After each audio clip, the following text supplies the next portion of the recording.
Hello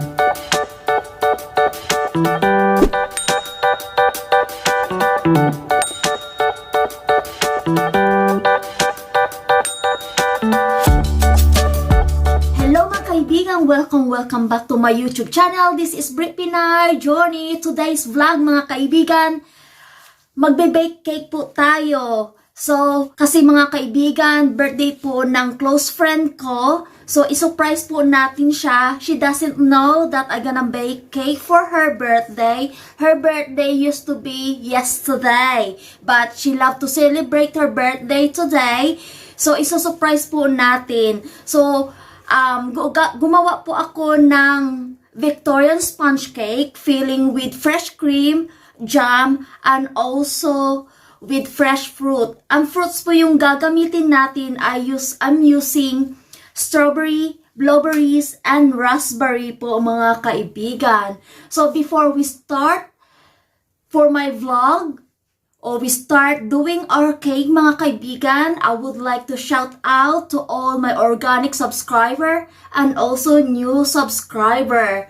So sorry po mga kaibigan if I didn't get back to you straight away. Just be patient because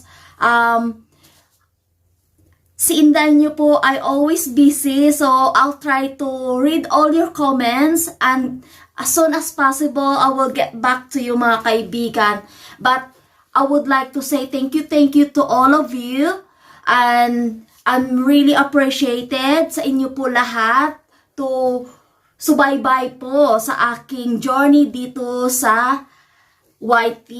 So, ito na mga kaibigan. Tara na, samahan niyo po ako magbe-bake ng cake. First time ko pong mag-vlog nito, how to make a cake. Pero I already done before some cakes. But I would like to show you mga kaibigan how I did baking cake. So, nag-bake na po ako ng cake. Ito na po siya. I had a sponge cake. I using vanilla sponge cake. So, tara na po mga kaibigan. I'm really excited to finish kasi I got only 6 hours to be done this sponge cake. I using 6-inch tin, baking tin po, yun lang. It's a small cake, but I know she will be appreciated. Many years ago, 4 years ago, I baked her 30th birthday. So, this time, I will bake her something else.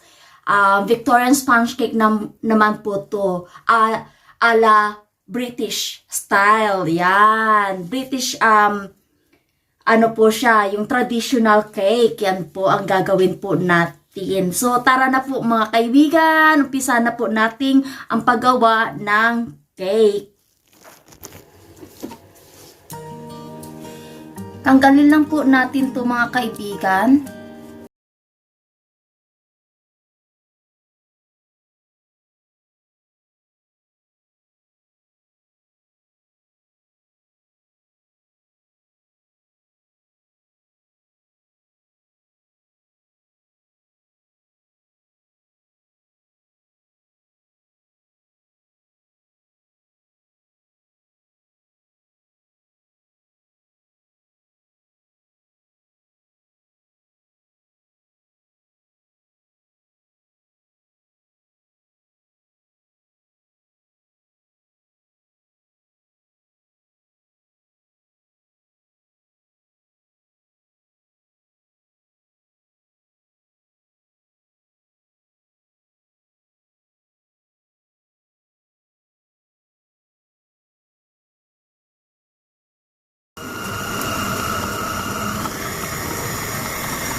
ng chocolate ganache. Parang ilagay natin sa drip ng ating cakes. Yan na po mga kaibigan, naglagay na po ako ng food coloring.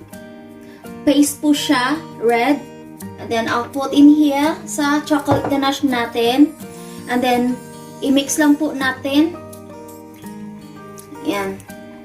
Ganyan po yung kalabasan niya.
Yan po yung drips natin. And then we sprinkle in here mga kaibigan sa itaas yung leftover.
Kaibigan, mag-decorate na po tayo ng ating cake.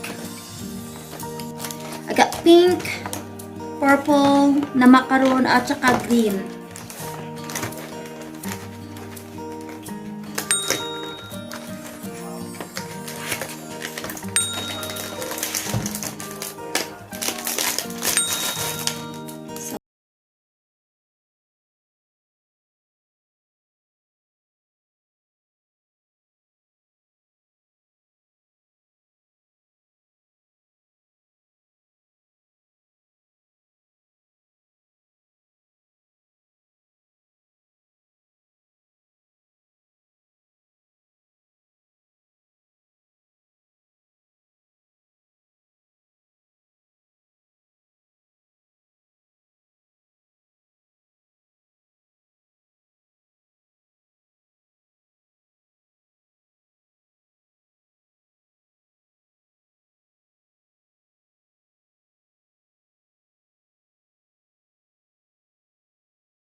Ayan na po.